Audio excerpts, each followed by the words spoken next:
So how did it feel? It was a little ring rust, but I started waking up a little bit. You start to wake up. It's nothing like being under the lights, you know what I mean? You can practice all you want, you can train as hard as you want, but there's nothing like being in there. It's a different feeling. And I think I forgot that feeling. Yeah, what did that feel like? Because it's last fight was 2014, so I'm sure, what were the emotions? You know, I just kept telling myself, I can do it.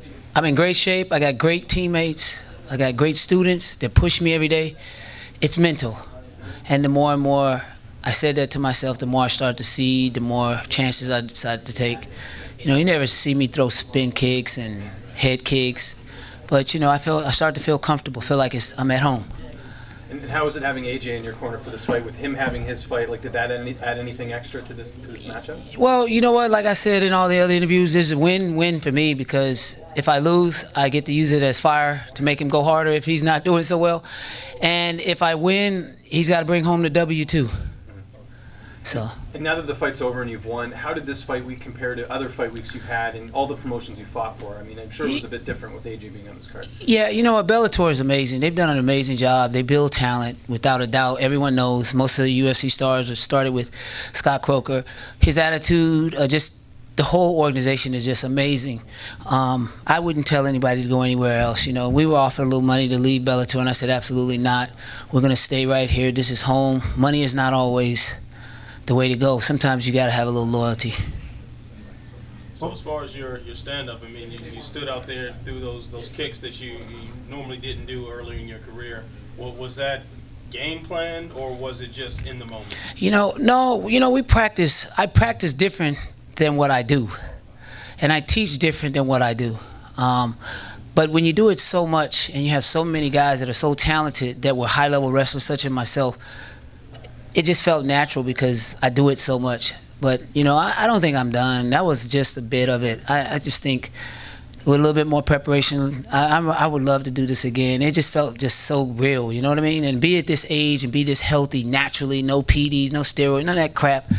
I just want to be a trendsetter for a lot of these young kids that they can say, well, you know what, I don't need it. If McKee can do it at 50, 49 years old, I can do it too. You just got to train right.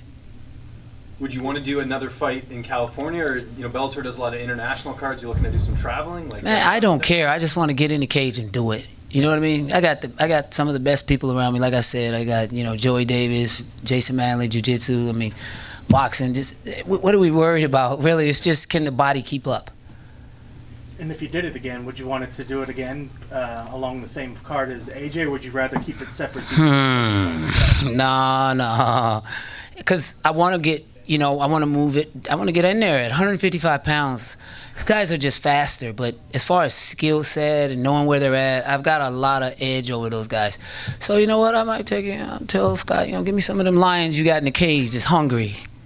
Because I've always got the option to say, hey, this is too much.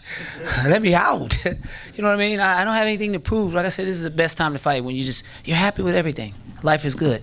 Why do you think you're able to have success at this age? Because you don't see this every day. Well, I took very good care of myself. I didn't take a lot of damage in the beginning of the career. And like, if you go back and you listen to the interviews, I said this isn't enough money because I'm going to fight later. I'm going to fight with my son. One day we're going to fight. This is like been planned, I would say, with last 10, 15 years we've talked about this. So for me, I was trying to make a statement about, you know, the way fighters were being paid versus the way that you're being treated. And it's a sport, right? But yet guys are doing things and it's entertainment. So I wanted to just kind of wait it out a little bit and take good care of myself. Like I said, I can do this again, and I think I can do it again, and I think I can get a good run at it for a title shot or even the top 5. I don't have a problem with it. Antonio, usually right about now, guys can relax, the work is done. Can you describe mentally what you're feeling knowing that you already got a reset for AJ? Yeah, I'm like, okay, now here's the real fight. Here's the real fight. My son's getting ready to fight, and by no means did I want to take anything from him in this camp that I had, so everything was geared around him, and I was on the back burner the whole time, just so I would go into this fight confident that he would win. When you guys woke up this morning, you guys had your first meeting, you're talking about, you know, going into action tonight. What was that conversation like? Hey, you know what? This is your time to shine. Go get it. You grind, you grind, you grind. Now it's your time to shine. How was it? Did you hear AJ cornering you in the fight? Did he give you like a pep talk? Like, here's that. Oh yeah. He's like, come on, Dad. You know, like I said, my wrestling is amazing. I can go with the best in the world in wrestling. That's not the problem. But you know, you want to be a little bit more exciting for the crowd. But I think now, as old as I am, they're excited to see my old ass out there. So yeah. Could you hear the crowd? Because like they were really into it. But you know, you had a lot of support here tonight. Yeah, you know what? We sold almost 500-600 tickets. We better have some crowd out there. Shit.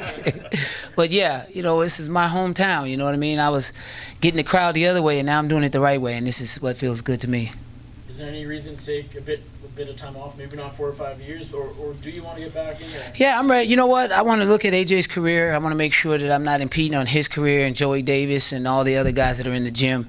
And if there's a slot for me, I would love to take the opportunity if someone falls out. But I've always wanted to fight. It's just they're a priority now. They're young guns, up and coming. I've had my big flash. I enjoyed the hell out of my career. Whether they booed me or cheered for me, I had a good time. I didn't suffer any real injury. So, you know, I'm happy to just be here. If this was it, would you be satisfied with what you've done? Absolutely. I'm going to, like I said, if I didn't get the respect that I deserved as a fighter, going undefeated when the politics was real, I'll get it as a coach. And if you see, you know, I'm training high-level guys, Chuck Liddell, Rampage, Tyron Woodley. I'm training the best in the world, and they come to me for a reason. And it's not publicized. It's not, they don't post or brag about it. It's just, it is what it is. And one way or other, I'm going to get my respect. And I'm not going to stop. So I'm going to keep going. It's definitely a pretty cool moment to see you and AJ celebrating together right after your win. What words were exchanged in that moment, and do you think you have any trouble kind of getting him calm and focused on his fight now? Well, you know, it was, what took you so long? Why you out there playing? Same shit I tell him. He just flipped it on me, but I get it. You know what I mean? He's nervous, and you know, like I told him, don't worry, man. I'm okay. No matter what, I'm going to be okay. And I know how to play it smart out there. If it's too much heat, I know how to tap out. Pops tap. Okay, good job. Now let's move on to the next one. You know what I mean? So, like I said, for me, it was just straight up fun. I would have done it for free. It wasn't about money. When they told me how much pay, I don't care about the money. Let's fight. And as a matter of fact, I'm going to go give William back his 10% that they took for not making weight. I don't think that's right. You know, the commission gets 10. You can award me 10, but I'll take my 10 and give it back to him. I just don't think that it's right that the athletic commission should take 10% when the fighters are the ones out there fighting. The fighter should get 20%, not 10 to the commission, 10 to the fighter. Why? Why are you taking 10% of two guys that work their asses off? So I'm going to go give him his 10% back and let it be known. Yeah, I gave it back to him. Cash. Cha-ching. Congratulations. Thank you.